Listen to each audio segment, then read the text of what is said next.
This is typical, historical, and it has never happened. We have never lived for something like this, says local resident Jorge Ayala. Now, we are also overwhelmed, and this is what I can tell you for now. This is a blow for the province, he says. Strong winds, low humidity, and dryness from the drought fueled the fires beginning in mid-January. As forecasters said, light rains that began falling on Sunday were expected to continue through the week, offering a prospect of relief to the region that has suffered extreme heat and drought. Now, they're mainly rural province of farms, ranches and forests that border Paraguay normally see abundance of rains. Luis Gandia was among residents working with firefighters to put off the wildfires in Coriates province. Well, we know that every single morning right here on Good Morning Uganda, we seek to inform, we seek to inspire you, and of course to entertain you as well.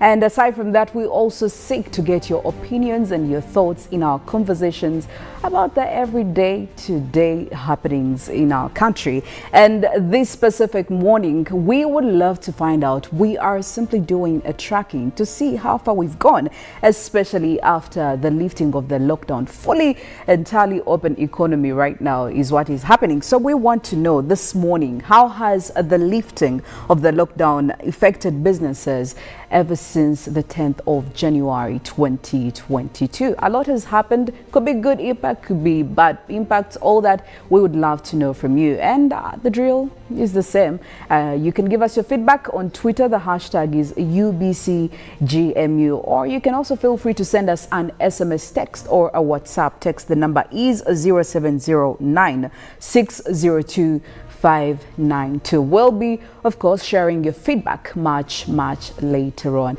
And also, speaking of sharing, well, it is about the time when Robert Chirabo, shares some of his wonderful information every single time. Well, sharing is caring. Absolutely. And here I come to you with these two drinks that I'm holding here. That is Hallelujah Tamarind and Hallelujah Jinga Tea. Now, what these do is they boost your immune system every morning. To be healthy, to be a conqueror, you need to take these drinks. This will do you good. It's very sweet, very tasty, and of course for the children, those with a sweet tongue will enjoy greatly. Hallelujah Tamarind, yes. For men of focus, this is our drink, because it will really even give you the energy, the power. Even if somehow, somewhere, you took that opaque bottle, this is good at fighting hangover. So it is my recommendation to you, so that you can start your day energized to conquer and take or partake of any opportunity that is there for you. I feel the energy. I feel the energy from He's Uncle speaking Paul. from experience. Yeah, I feel like this is something that you also take, because that energy that you come with to even talk about the drink, I'm like, yeah, There's you guys, no if way you're someone listening wouldn't out take there. that after listening Exactly. to Well, Joe. I mean, if it concerns your health, you need to prioritize it. So why not? You should. Well, we are getting into that moment as well, where we inspire you with the song of the day, just to make sure we nourish your soul, we nourish your spirit, and we also nourish your energies to make sure that you get into the day with very positive vibes, like they call them. When we get back, of course, it will be the newsreel that will be happening, of course, hosted by Robert. And we actually do have a special guest for you then. We're going to be talking about some of the topics that have been on almost every Ugandan lips. Very many questions are being asked, and probably in the next hour, we'll be getting some of those answers. And yes, we'll also be taking you to the road with yours truly to look at the situation and give you the traffic updates. And of course, Molin will be coming in with the climate news and the weather focus. Later on, it will be the GMU agenda, not forgetting the sports highlights from the man himself, Ruben. Well, we'll be back shortly. Good morning. Live from UBC Studios in Kampala. This is Good Morning Uganda.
you're really on the move, because you can even follow us on your YouTube channel by just following us, and of course you'll be well versed with what is happening. Now, so much is happening in our city. Away from issues of enforcement, we are also having issues of infrastructure development, where just last month we saw the reopening of the old tax park. This had been closed for a couple of months, undergoing renovation, more so to ensure that there is a decent working place. Of course, there are a couple of regulations that also came there, like no vendors, touts, and all that. But what is now becoming the talk of town is when we are seeing the taxi park, after being fully renovated, reopened to the public, then people that own plots in the old tax park are rising up and saying, we are repossessing our land. Reason being, or our plots, reason being, we had an agreement with you people, but you failed to honor the agreement. According to the owners, they accused KCCA, that is Kampala Capital Authority, for having extended beyond what they had agreed, as when they had promised that they were going to renovate the park. They alleged that they were told that they were only going to ensure they deal with the ground part of it, where the taxis usually park, but nothing beyond that. A year after, they say KCCA went ahead, even to other areas where they didn't agree. Second, they were told that issues of payment could be dealt with, so that they surrender ownership of the land in public interest when they have gotten some money. But all this is something they are not seeing. Now, the taxi operators are being inconvenienced, as about 6 stages have been affected with redevelopments by owners of this land. We must remember, it is now about 2 decades when there's been issues regarding ownership of plots in the old tax park. And this is what we want to discuss this morning. Felix, I want to begin at a very interesting note. When I was looking at and watching, hearing, one of the things when you go to buy land, there's what they call due diligence. And for the last 20 years, there have been a question of, how did you get this land? You knew this was a taxi park. Then these ones will tell you, but during the rule of Sebana Chizito, we were able to purchase, we were able to get this land. So ownership has also been questioned over a time. Now, this is something that is questioning ownership. Various, one time they were before Parliament, and they produced documents they had. And then the other time, various officers were also inviting them to get more clearance on how did you purchase these plots. And now here we are. They are clearly saying, we are repossessing our land or compensate us. And when you go to compensation, it is not the easy way, because they have accumulated a number of monies that they believe they have lost over time, and they want that as a single package. You see, the procedures of owning land in Uganda are known. They are not hidden and they are not secrets. The types of land ownership in this country in the same way are also known, and neither are they hidden or secrets. If you see, what is in question today is not whether or not they are owners. That must have been dealt with before they entered into contractual obligations with the city authority. So, do you mean to question that the city authority erred in contractual obligation, that it contracted with wrong people? The issue in question is not whether or not they are bona fide owners of the property. I think the question today before all of us is about, how do we live on the word of our promise in terms of litigation for contractual purposes? Government has particular ways it purchases, and that is known. Issues of valuations are done. Negotiations are done. Because, and between you and me, we are wondering, how did KCCA invest all this money in a place where it had no certain knowledge of its obligation under a contractual relation? These are the questions that come to our heads. That, like the white man will say, don't put the cart before the horse. You have to sit in the cart behind the horse. You can't put it. So, are we looking at a situation where we're seeing KCCA putting the cart before the horse? After investing all that money, now they are coming back to renegotiate. Why are the so-called landlords or landowners, the plot owners, whatever, in these parks, why are they still possessing property where there is a foreign investment? How did, you know, all these things are questionable.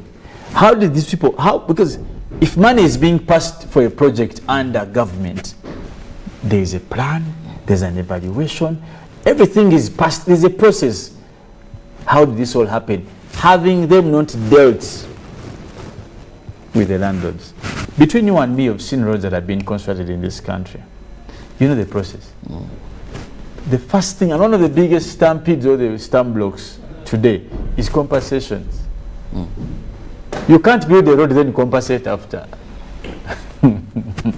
You know, it's what we call past consideration. There's only the bill that was being pushed, I don't know, for government to Dr. Chris Bariomus was very vivid there on compulsory acquisition. Because he doesn't have land where roads pass. Well, he was if he had land where roads are going to for pass. us, we come, we evaluate what we are supposed to give you. Probably, if you find it not enough, then we deposit to court. If court really says that government underpaid you, then we shall pay you. When the road is already? When the road is already now, there. That's not how the law works.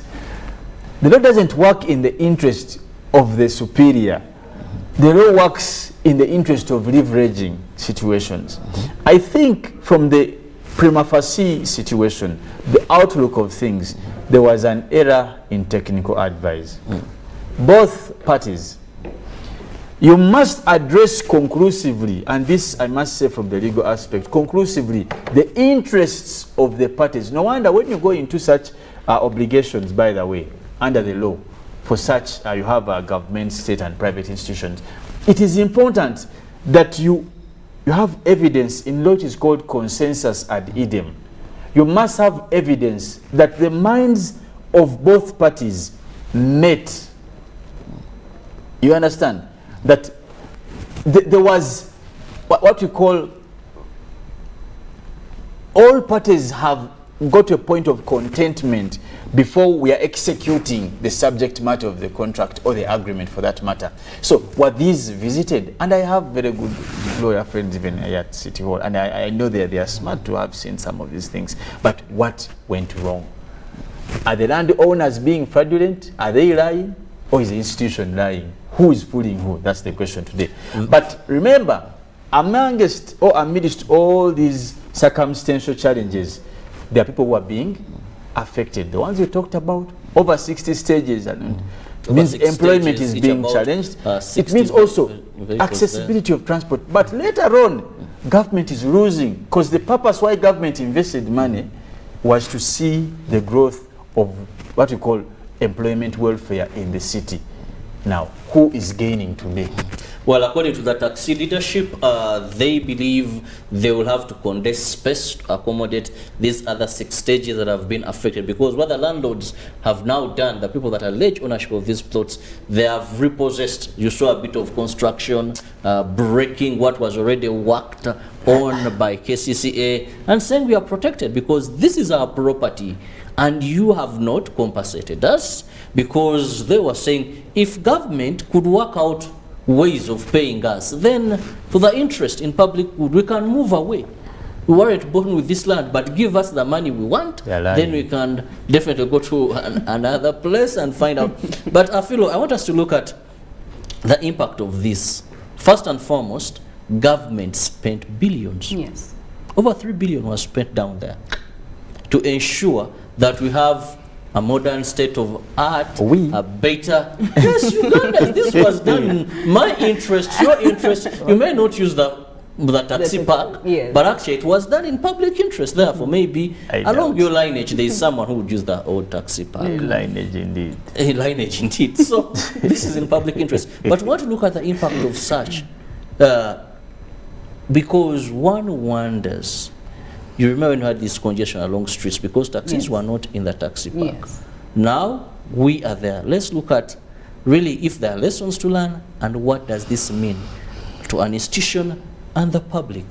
Well, First of all, I think sometimes we do some things, you know, as government ministries and any other stakeholder. We do some of these things forgetting that they will affect, it will go around and still come back. It's, you know, like shooting yourself in the, you know, in the foot.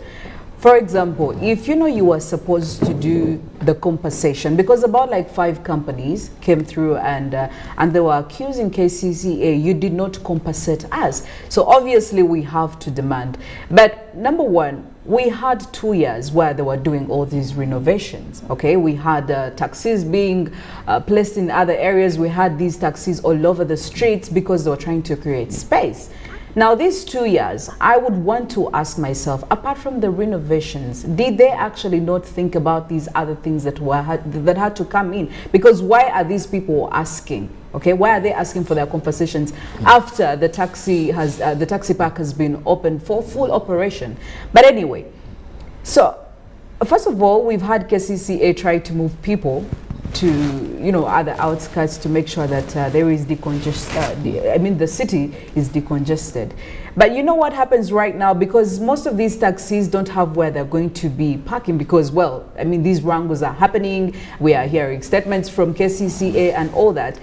A taxi man, a taxi driver is not actually going to wait for all these issues to be settled. They will definitely have to look for a way to survive. They're going to look for a way to make sure they get places where they can station themselves and get money. And this is where I actually think they're going to go back to the streets. You're not going to tell them that, you know, we are still trying to sort, we're still trying to make sure we compensate these companies that are asking for money. We are still trying to find space. My friend, you've seen these taxi people. They will squeeze themselves anywhere, okay? So this whole move that you're trying to decongest the city, while you're trying to chase the city vendors, while you're trying to get rid of the border borders, these city taxi people are just going to go and replace these people. So while you're trying to make sure you create a system where you can have the city empty, you're also creating a system where you're having other people coming to replace the people you're getting rid of.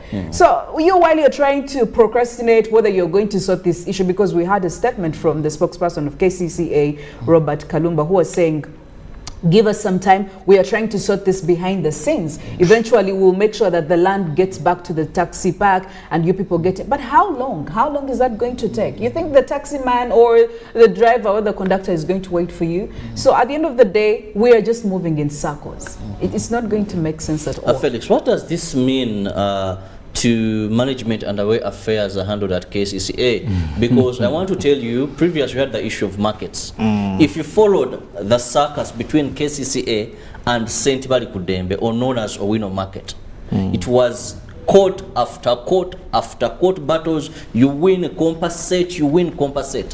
When you look at this issue, still you have landlords in court, then at the end of the day, compensate. We can mention a number of areas where, due to maybe negligency or not giving time that is required for some of these things, we finally ended up into either great losses at the end of the day.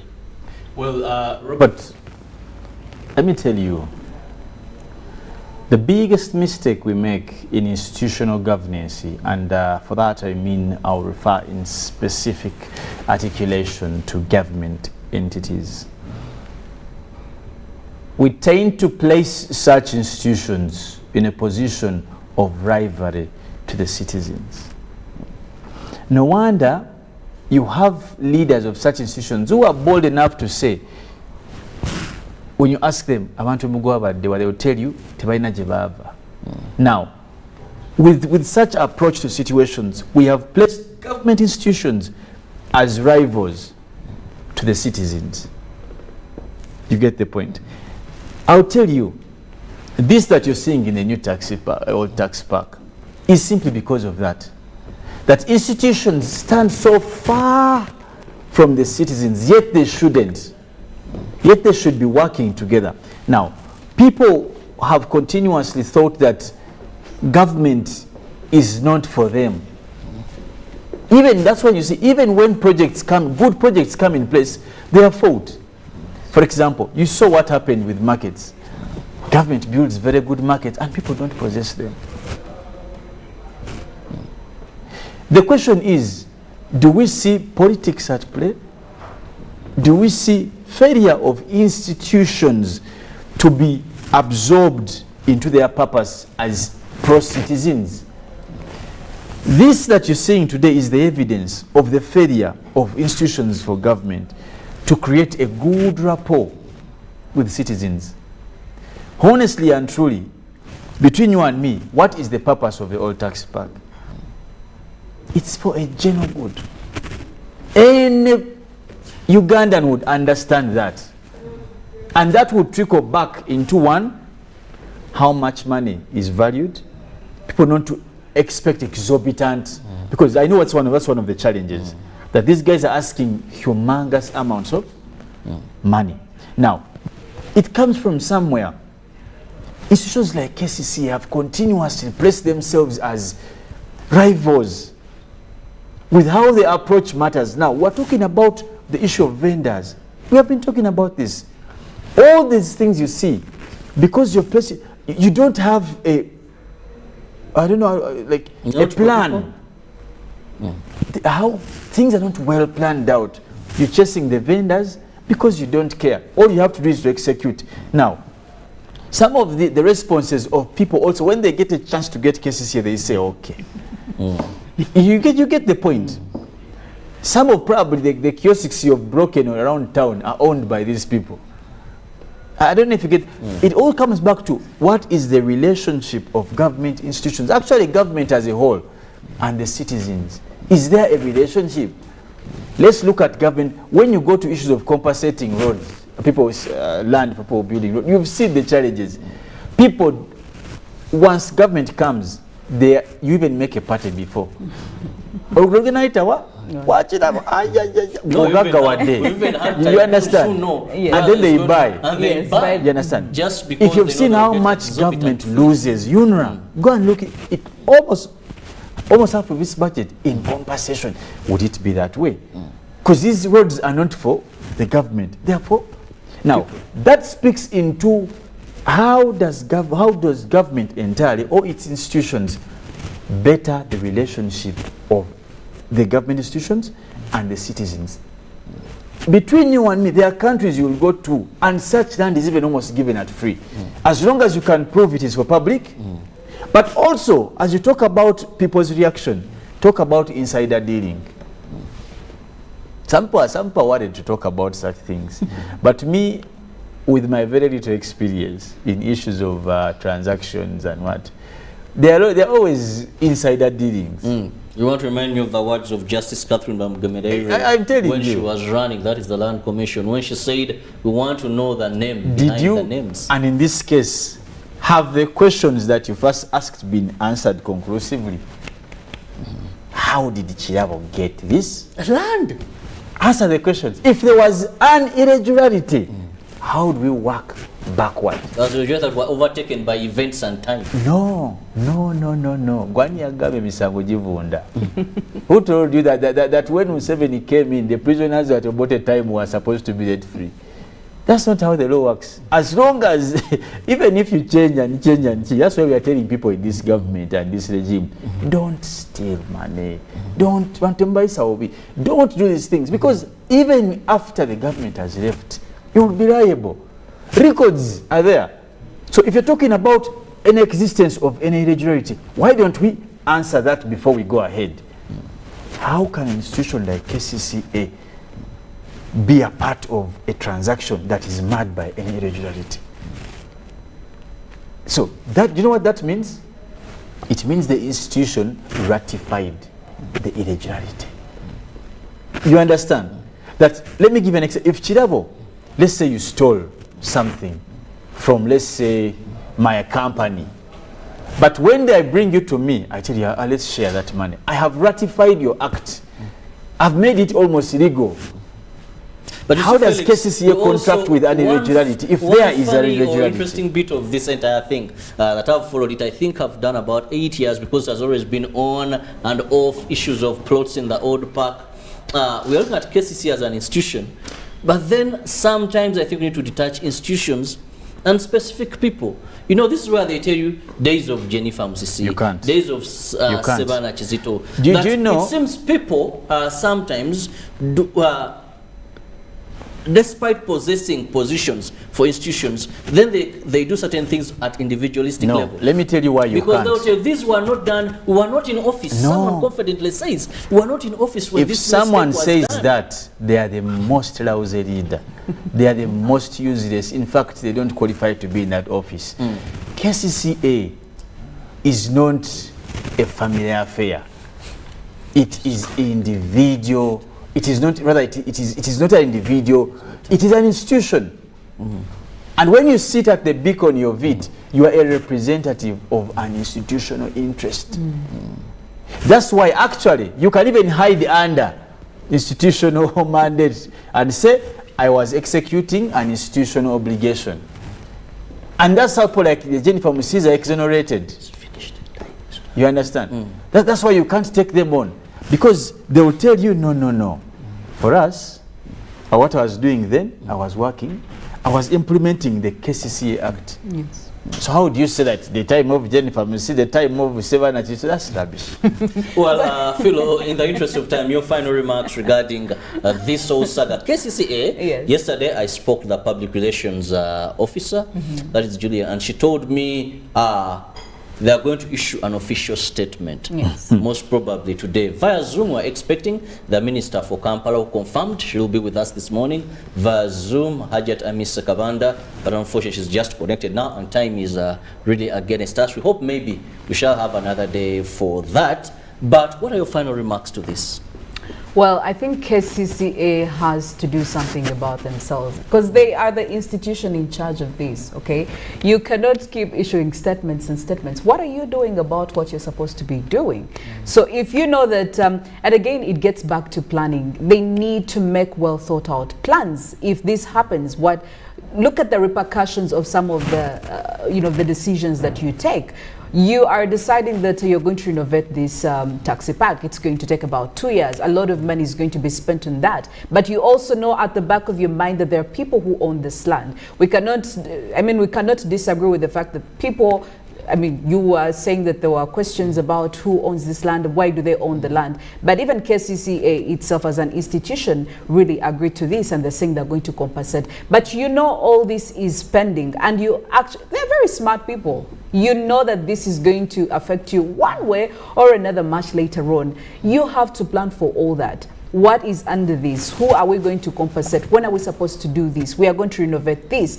We are seeing taxi people who also are evading from paying what they call, I think, the park user charges.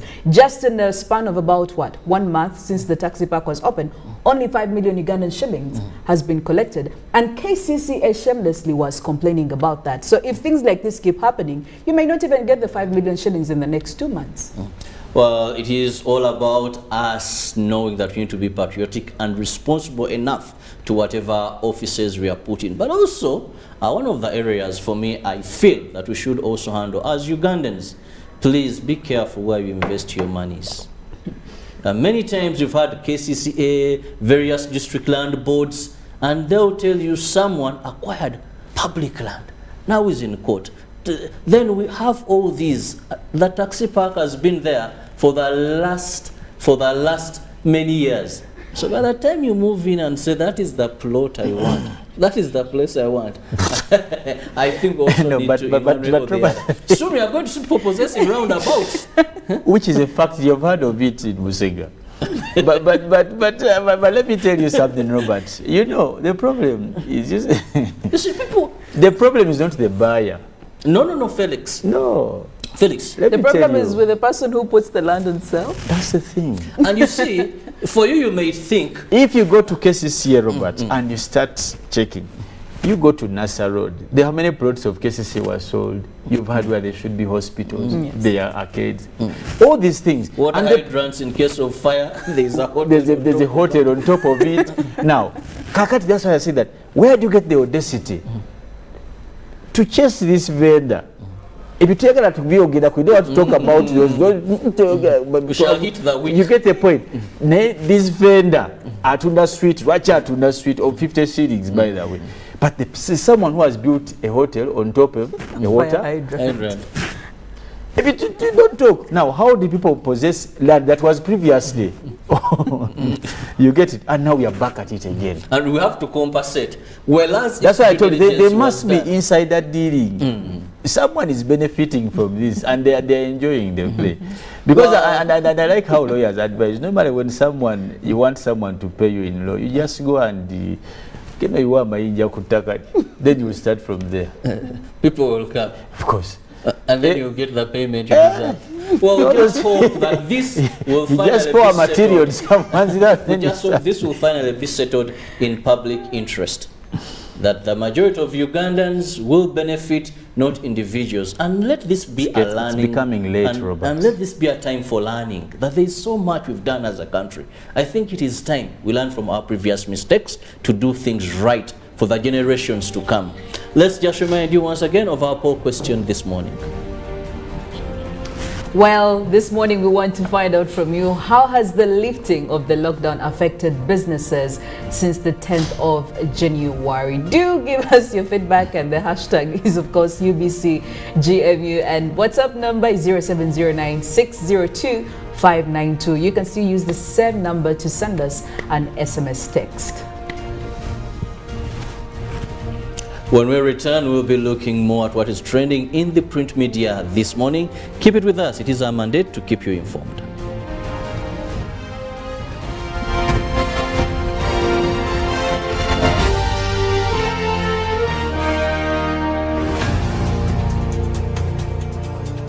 Start your day bright and early with Good Morning Bundles from Airtel. That's right. Enjoy brighter days with 2 GB at 5,000 shillings, valid for 24 hours. Join that morning agent meeting. Close that online business deal. Catch up with loved ones. Do it all with the most affordable data bundles. Dial *175# to buy Good Morning Bundles from 12 a.m. to 11:59 a.m. and enjoy 2 GB, valid for 24 hours from time of purchase. Good Morning Bundles for the best day ahead with Airtel, the smartphone network. Raising voices. I feel happy when my mother spends time with me. I hope all mothers will like my mother. I want my mother to reach out to all mothers. She knows how important it is to be a good mother. I promise to help my mother inspire other mothers to change. In this time of COVID, what is your promise to the children of Uganda? Because a violence-free childhood is everyone's right. Raising voices. It's no secret that ICT makes learning easy. The strides made in our field could not be possible without it.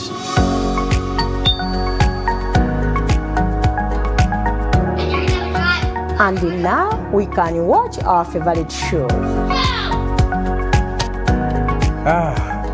My radio is my best friend. UCC provides an enabling regulatory environment and policy guidance for healthy competition. We also facilitate ease of doing business in the communications sector through licensing, standardization, spectrum management, tariff regulation, rural communication development, and consumer empowerment. An informed consumer is an empowered consumer. UCC supports local content and innovations. Driving the development of a robust communication sector in Uganda is Uganda Communications Commission.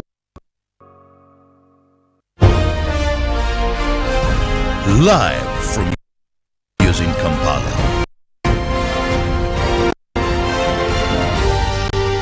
This is Good Morning Uganda.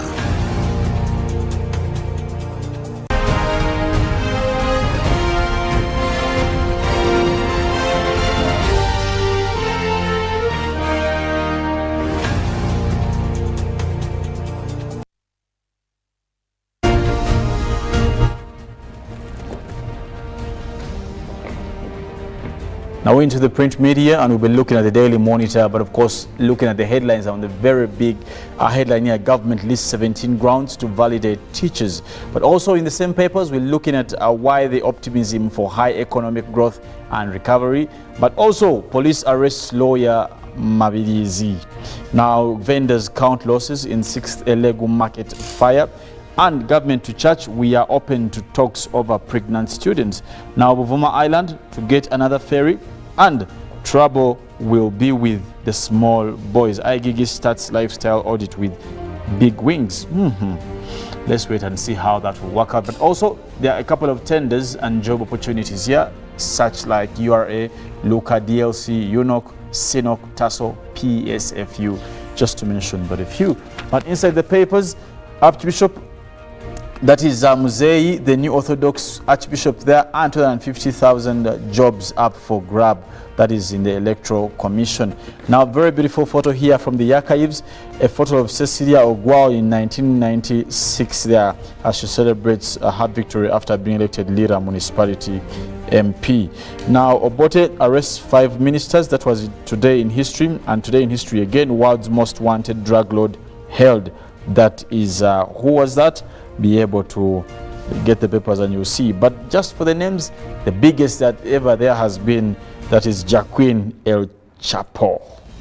And in the New Vision today, we look at how the NRM cadres push for referendum on presidency, and the Electoral Commission notified of process to get signatures. And also IGG probes wealth of local government bosses. Very many Ugandans always look out for this. Well, more details in today's paper. And also there is a mega reward where New Vision launches promotion to reward readers. I think this would be the right time for you to buy yourself a paper and be part of the reading community. And also we look at why Uganda Airlines bosses were sacked. Also, Minister Tumweba's tips on parish development model. And when you move on to the second page of the vision, you look at also funding opportunities for Innovators Hub operationalized. And also today in history, Uganda signs Memorandum of Understanding with African Union. And also looking at the first mammal clone, there you will see Dolly the sheep. Well, you want to know what it looks like? Get yourself a paper this morning to get all the details and the full stories. Port Villa bus tire was worn out. Now Vipers UPDF toil in cup as Wakiso Gita won Giants. Now UEFA Champions League, that is judged Juventus Chelsea in fray, and we are waiting to see how that match will turn out. Now, of course, Savimbi makes selection case in Paul Crane's regional tour, and of course also Chemtai Stella as Nakai's thirst grows for championship.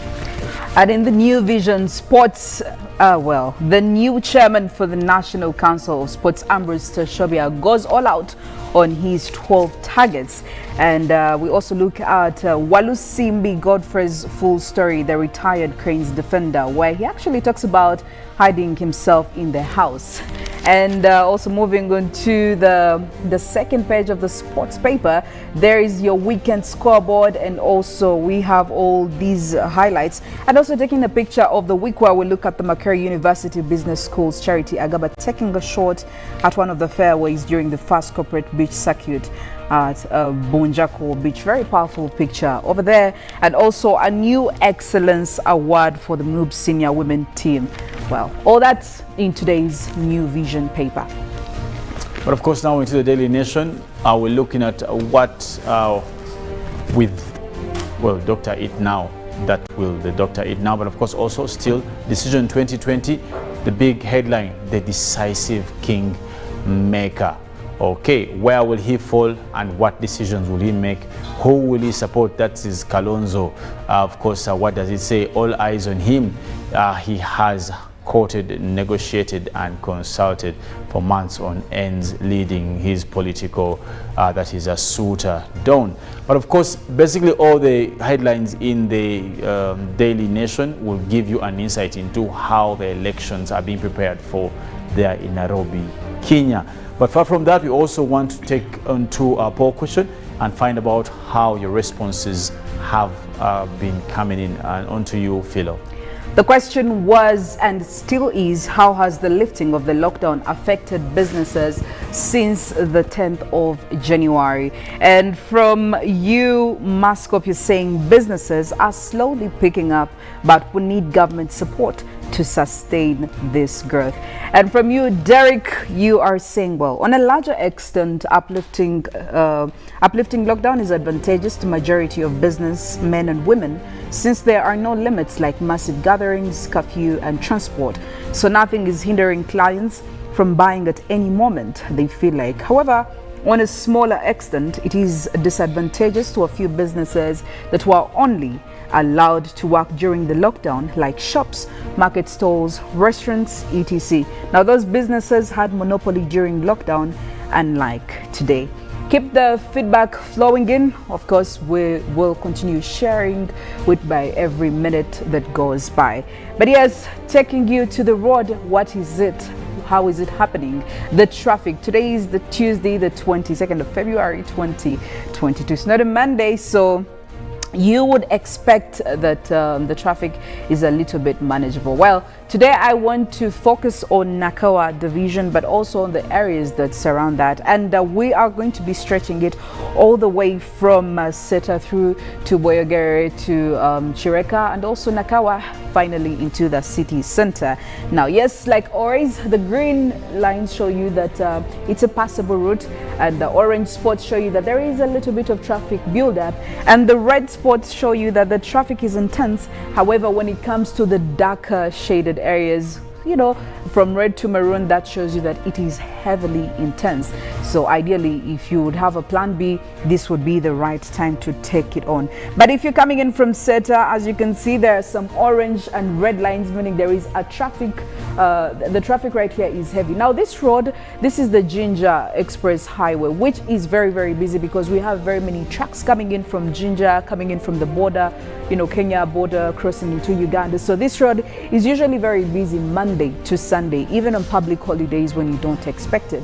So no wonder we see these orange spots here, the traffic buildups. There is a red dot here that shows you it is very, very heavy. However, you still go through it, and there is some light at the end of the tunnel ahead as you are approaching Namamve Forest Reserve. Namamve Forest Reserve is very, very okay, but as you are approaching Boyogere, you can see that it's crazy there because we have several areas that have traffic build-ups here. As you can see, these orange spots, and as you go ahead, there is a heavily intensified traffic spot here. As you can see, it's actually not red, it's maroon. This here shows you that it is very, very, very heavy, meaning all motorists are here, the cars, the taxis, the boarders, probably the pedestrians, the cyclists. It's all crazy out there. But if you continue all the way, you need to also brace yourself because it's not getting any better. When you get into Boyogere, there is a long stretch there of a traffic buildup, and away from that, still you will get into another heavily intensified traffic place as you're approaching you know, the roundabout there, and also the bypass where you have cars coming in from all areas around Nambole there. So as you can see, this here should be a warning for you. Even this red zone here should be a warning for you. But other than that, you will have a way around it because you can see it is green all the way. Now this, of course, you are getting into Chireka. That is all the way from Boyogere. Chireka, well, it's manageable, I can say that, as you get into the Chireka town. But don't also ignore this because we have a link in here where cars are coming in from this upper part and joining the main road. Like I told you, the linking spots always have a little bit of traffic because there are cars that are trying to join. Now when you get to Chireka taxi stage, there are very many routes, shortcuts that people use to get into the main road. We are looking at Kamuli Road here, we are looking at Namugongo Road. No wonder we have these red spots here, the orange spots. However, you go on all the way, it's a bit manageable as you're trying to approach Banda. Banda is not exactly the best route this morning. As you can see, it has a lot of red spots, it has a lot of orange spots. So yes, and there is also a taxi stage. There is some bit of chaos because we also have cars that come in from this upper part of Chireka, using it to dodge this main traffic behind here in Chireka. So this linking point also is a bit heavy. You need to brace yourself for that. Now all the way from Banda, it's a green stretch, so it should be okay for you. Of course, we have a few red spots here and orange roads connecting from Chambogo to the main road here because it's a linking point. So yes, it's a bit heavy, but you can still progress through. As you can see, the stretch from Banda all the way is actually clear until you get to around the Kampala-Jinja Highway, you know, the junction where you have cars coming in from Mtinda Road, you have cars coming in from Chinawataka. Again, this is a junction, it's a linking point, different roads all getting into the main road. So yes, that explains the traffic there, as you can see the red and orange spots. Now from that, it's a bit crazy because now you are approaching the city center. So you do have the orange lines, you do have the green lines, you have some red spots here and there. So it's expected.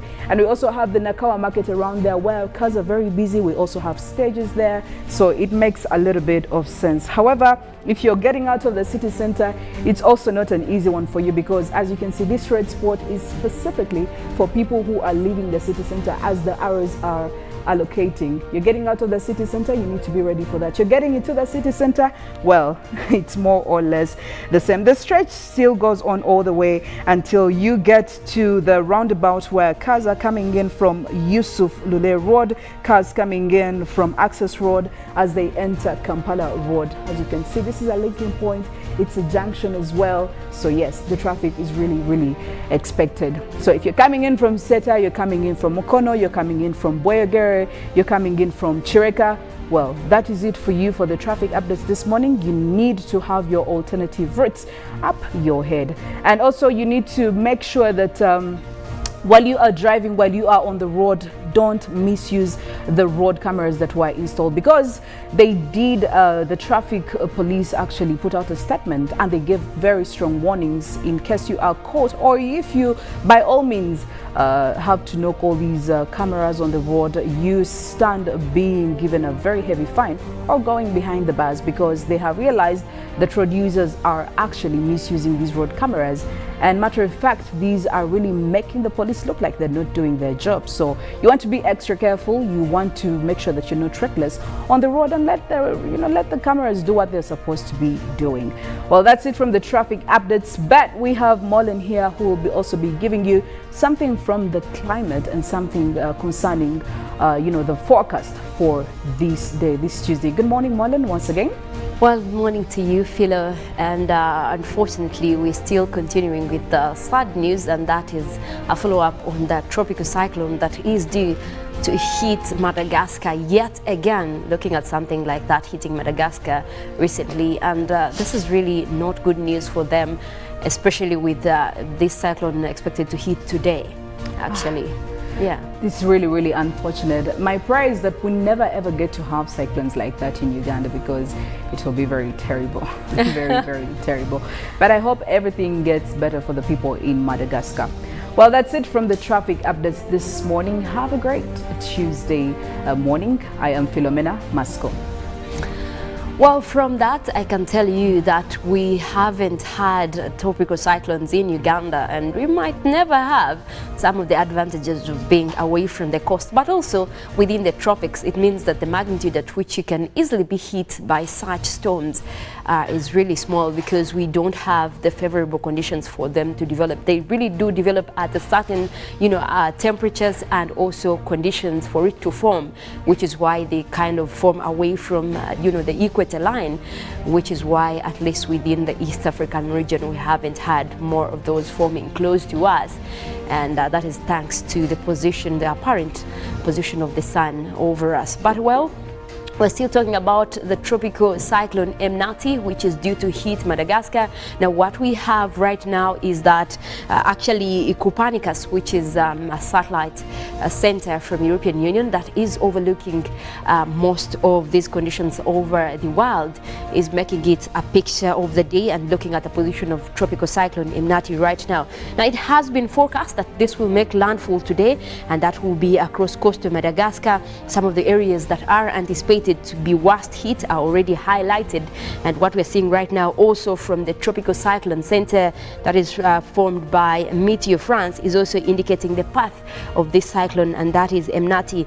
Now we also have to remember that it has been forecast that this will bring the same effects like tropical cyclone Batsirai that did happen recently across the same area, and that when we talk about that, we are bringing in the factor of damaging winds, heavy rainfall, storm surge. That means areas start to lose electricity even before making landfall.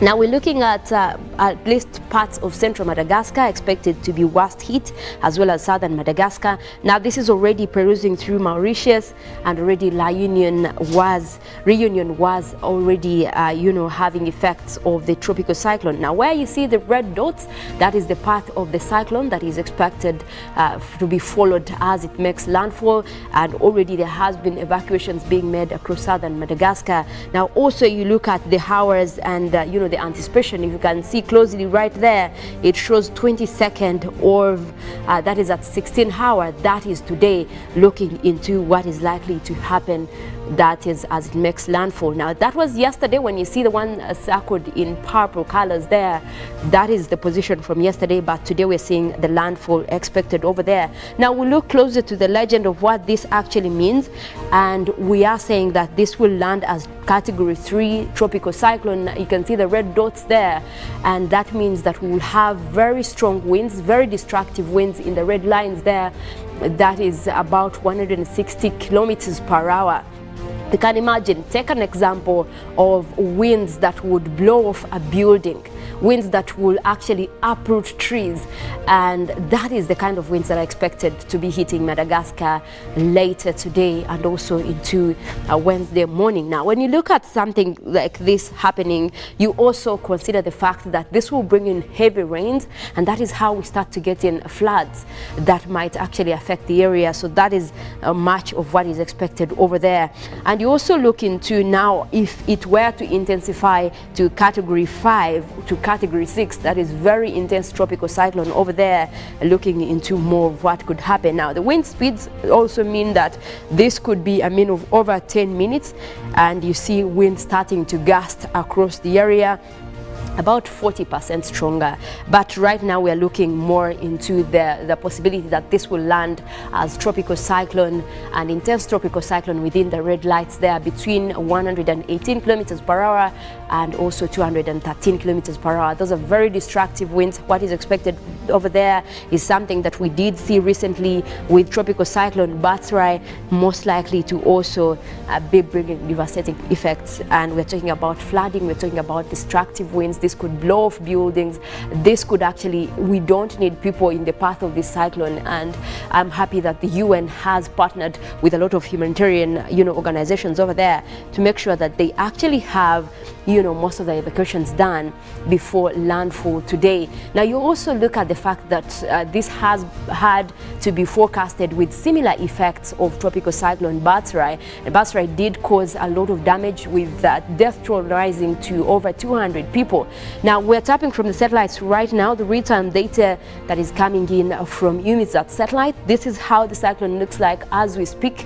Now it is starting to make it is nearing Madagascar. You see those red lines and the yellow colors. Now if you see its movement, it's kind of in a circular motion. That means it's actually rotating across its center. So where there is that deep red, that's the center of the cyclone right now. It is nearing parts of Fiana and Soa. That is the area that is south of Madagascar, expected to be worst hit. Already evacuations have been done across this area, but you also look at the capital, which is Antananarivo, also likely to have a little bit of those effects. But you look into the path being a little bit to southwestwards, so that means that these are the areas that will be worst hit. Now this is just a few hours before it makes landfall. We're also looking into the fact that this, where it lands actually with the eye, might get a little bit of smaller effects, but it is already bringing rains. If you can see those blue colors and yellow there towards orange, that means coastal Madagascar is already having those strong winds and rains.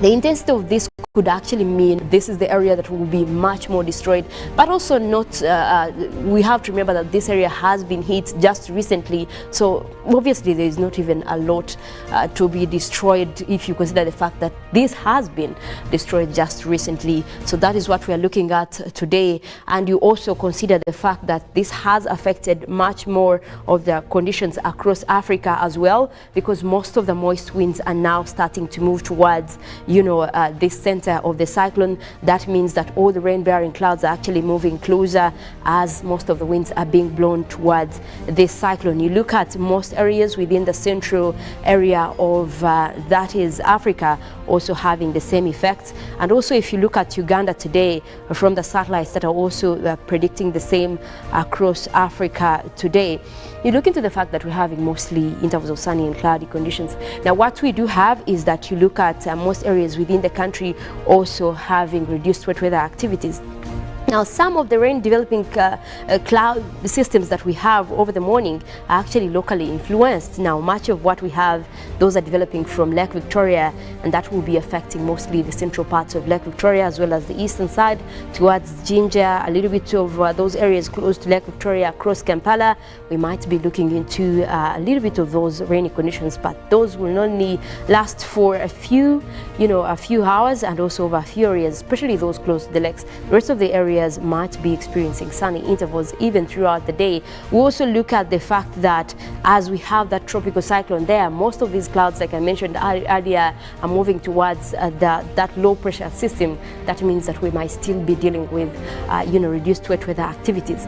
But also to note is that once this cyclone makes landfall, then we'll have most of those blowing back. So we'll see the aftermath of it making landfall will be that we will have increased rainy conditions, especially across the southern sector of our country, because now you look at all those winds, retrieving back, and that will be bringing with it at least most of those conditions, the rains that might affect most areas within the southern sector. So we'll look out for that, especially as we head into tomorrow, and also you consider the fact that it will make landfall within the night, so most of the winds start to develop at that moment.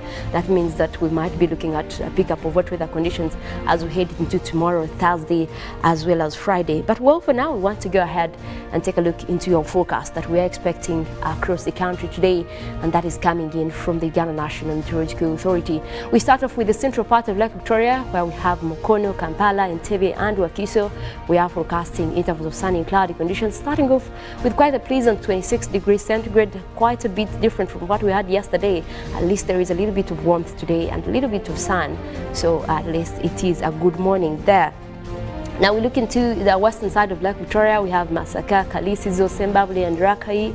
We are forecasting also a mix of clouds and sunshine, starting off with a warm 27, and that is expected to continue into the day, while we'll be looking at more rains developing but later in the evening. Now, sunny intervals are still forecast across the southwestern parts of the country. Mbarara, Ibanda, Bushenyi and Rubirizi starting off at 26. Also, that area can expect to have a little bit of pickup in wet weather conditions later in the afternoon, but also that will be over a few areas. Now we look into the Mount Elgon Highlands, Mbale, Bududa, Buko, Sironko, also forecasting a little bit of a mix of clouds, and then we'll have those cloudy conditions, but starting off with a warm 27, also likely to maintain similar conditions even as the day progresses. Eastern side of Lake Victoria, we have Tororo, Busia, Iganga and Jinja. We are forecasting sunny intervals, starting off at a warm 27 degrees centigrade, and also likely to maintain similar conditions even in the afternoon. Now, Soroti, Katakwi, Amoria, Komi, that area has maintained mostly intervals of sunny and cloudy conditions for the last couple of days. Now, similarly today, we're expecting to start off with those. We're starting off with quite a hot 29 degrees centigrade, and we are expecting to get into the lower 30s, that is by end of the day. Now, parts of Central, where we have Ruwero, Wobulenzi, we have Bururi, Nakaseke, Nakasongola in that category. We are forecasting a mix of clouds and sunshine, also starting off with a warm 28 degrees centigrade, and we're expecting those to continue into the afternoon.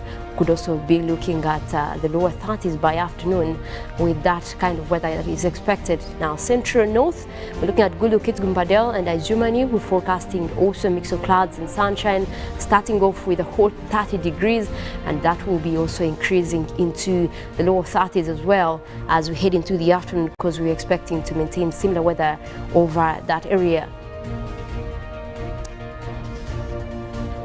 Now, northern Uganda has been consistently actually dry, because you also look into the Karamoja region, which is also expected to have similar conditions this morning, looking into mostly a mixture of clouds and sunshine. But also, it's the northwestern part of the country starting to pick up in terms of building up of clouds. That is across Arua. You look at areas like Yumbe having a little bit of clouds, but also not enough to actually bring us rains over there. So that area is still also going to be continuing with reduced weather conditions, wet weather conditions across the area. Like I said, our only hope is that as these tropical cyclones, most of these low pressure systems also fade away from the Indian Ocean, then we'll have our rains come through, and that might be also perfect timing for our seasonal rains to start kicking in, especially for the areas that do have their onsets in late Feb, early March. But that will also be dependent on these pressure systems that are already we are already seeing building across the Indian Ocean, and it looks like the trend is only increasing. We're having more of all of those building up lately, which is also posing a question of the emergency at hand, and that is the climate crisis. I can't tire to remind you that this is something that has not been happening in the past. So if it is happening now, we have ourselves to blame for what we're doing to our planet, and this is just not news, because it is bringing in death and destruction of property over the area. But well, we continue to give you most of those updates, and we'll be following up on that story across Madagascar even by tomorrow, see the extent of what has been done there. But at least we are aware that the forecast was made in time, and authorities are already on ground to make sure that there is less damage, especially when we look at evacuation of people and what can be saved from that area. I will leave you at that. We do have Good Morning Uganda agenda coming up. Robert will be here, and then later we'll have the sports highlights from Ruben. But also, you remember that you can catch us online.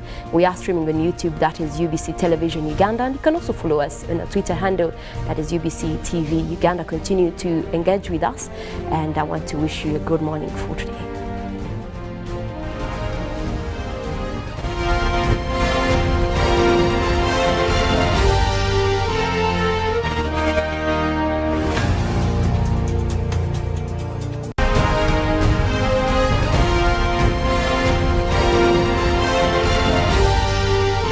This is Good Morning Uganda.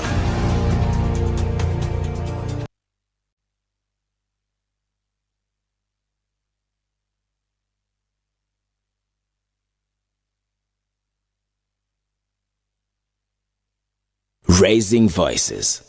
I feel happy when my mother spends time with me. I hope all mothers will like my mother. I want my mother to reach out to all mothers.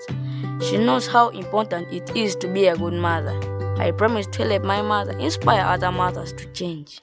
In this time of COVID, what is your promise to the children of Uganda? Because a violence-free childhood is everyone's right. Raising voices. Pick of the day on UBC, brought to you by